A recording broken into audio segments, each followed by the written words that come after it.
speaking with Congressman Rick Crawford of Arkansas here at the Southern Peanut Growers Conference. And Congressman, first of all, I guess I didn't know you were a farm broadcaster. Yeah, in fact, we started a network back in '06, and it has grown to about 53, 54 stations in a 5-state area, so pretty big in the Mid-South area. And also, you were a friend of our great friend, Stuart Dunham. Absolutely. You know, our paths crossed a lot as farm broadcasters, as you can imagine, being that he was from Little Rock. But he certainly was a friend of agriculture and a great broadcaster, a great ag journalist. Yes, and we miss him greatly. Well, speaking here at the Peanut Growers, one of the main things you talked about is waters of the United States, the proposed rule by EPA, WOTUS for short, we call it.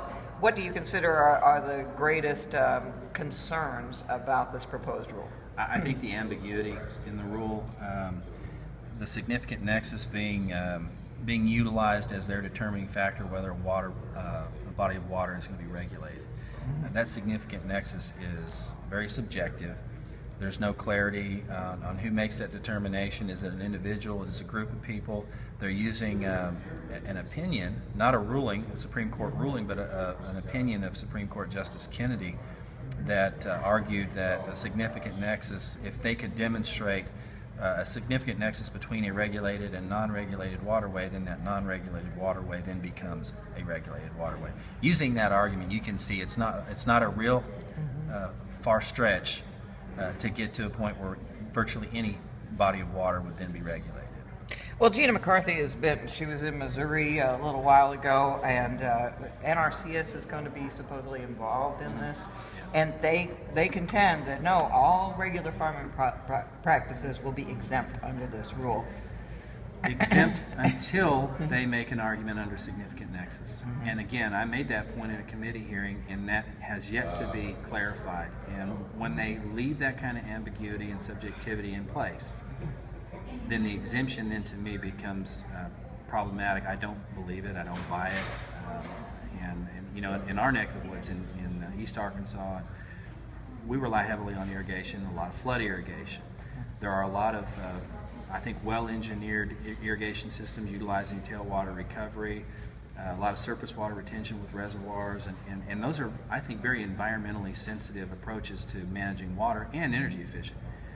Those are going to become exceedingly more costly if they're subject to those kind of regulations. And I think they will be ultimately subject to that regulation, and that's going to create a huge compliance cost to farmers. What do you think about the attempts in Congress to try and circumvent this rule before it even goes through the comment period and gets into a final form? Well, I think we need to be diligent in monitoring the comment period. As I mentioned to some of your colleagues before, I don't like the idea that federal agencies are allowed to weigh in a public comment period. I think they're unfairly skewed and will probably echo the agency's position, and that's why they're there. I think they should rely on public comments, that is people that are non-governmental entities, John Q. Farmer. Those are the public comments because they're the ones that are going to suffer the consequences of this, not another federal agency. That's number one. Number two, it's not just about public comment. There should be congressional oversight, and there should be counsel sought on the part of the agency and asking Congress to weigh in, and not just taking this executive sort of approach that is just part and parcel of what's been going on in the last few years. Well, you talked about the Farm Bill as a member of the Ag Committee. One of the things that you talked about, and I've never heard anybody suggest that we call the Farm Bill USDA reauthorization. Talk about that. Well, basically, that's what we've done in a manner of speaking, and we look at a lot of other policies that we reauthorize. Department of Defense as an example. This would, I think, help us to communicate more efficiently just exactly what it is we're doing. We talk about a farm bill, and then farmers bristle at the fact that it's only 15% of the total authorization is allocated to production agriculture, and they have a valid argument.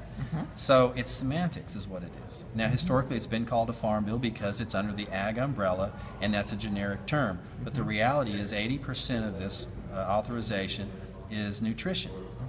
And that said, I think we would be better served to call it what it is, and that is a USDA reauthorization and the policies associated with USDA administration. How do you think implementation of the Farm Bill is going? You know, they've made some good progress. I would say particularly on the livestock title has gone well. We've gotten some good positive feedback. Other areas, probably not as well. We had a hearing in the last, it's probably 3 weeks ago, to gauge kind of the progress. All in all, I think they're doing pretty well, given the fact that they just got this in February of 2014. It's going to take a year. We're going to have to get a crop under our belt. I'm going to say that it's going to be harvest time before we have a really good idea of just how this is going to impact producers. But by and large, I think the agency is doing what they're supposed to do, and we're going to continue to work with them and make sure that the congressional intent is in fact utilized when we talk about the rulemaking process and so on. But I would say they're doing pretty well overall. One thing that's causing a lot of grief in Congress is the nutrition, school nutrition, the Healthy Hungry for Kids Act. Right. Where do you stand on that, and how it's kind of holding up for the appropriations process? Well, I will tell you this, that in August of 2012, when that was going into effect for the coming school year, about a week in to the school year, my phone was blown up from teachers, parents, superintendents, kids. This just isn't working. They're wasting more, it's costing them more money, they're not getting adequate nutrition. I think we do need to make healthy choices, but I think you have to understand that these school districts, particularly in rural parts of the country, are in a cash crunch. And what you've done is essentially made the situation worse.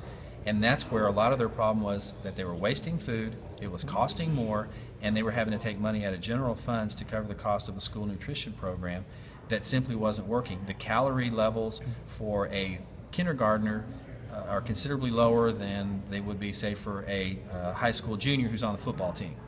And coaches were calling us and saying, look, our kids aren't getting a good enough lunch, and they can't even make it through practice. Teachers were calling us, our kids aren't getting a good lunch, they're going to sleep in geometry class. Now, look, I'll tell you, I went to sleep in geometry class too, but because it was geometry, not because I wasn't being well fed. But the point I'm trying to make is that students and teachers, superintendents, coaches, parents were all alarmed at the fact that their kids were not getting properly nourished, calories, food going to waste, and the cost.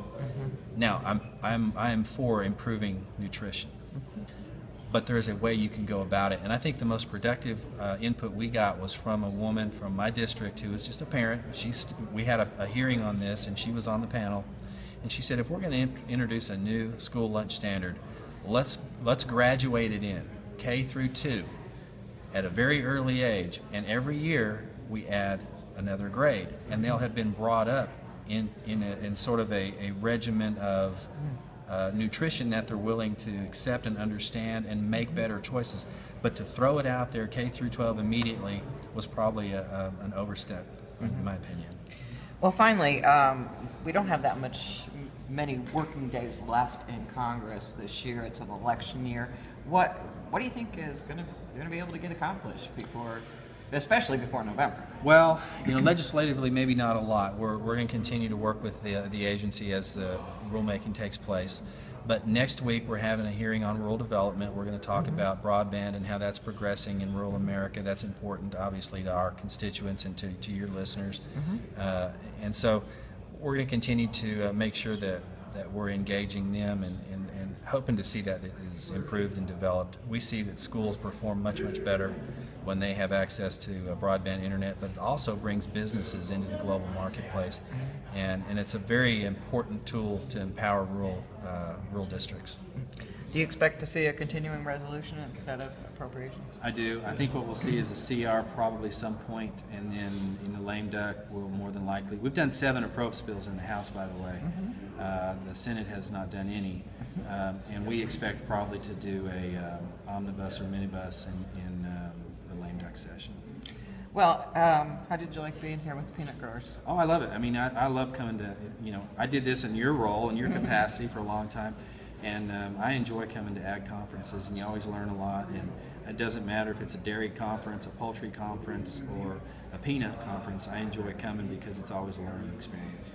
All right. Thank you very much. Rick Crawford here at the Southern Peanut Growers Conference in Panama City Beach, Florida. I am Cindy Zimmerman. Thank you. Yes, ma'am. Thank you.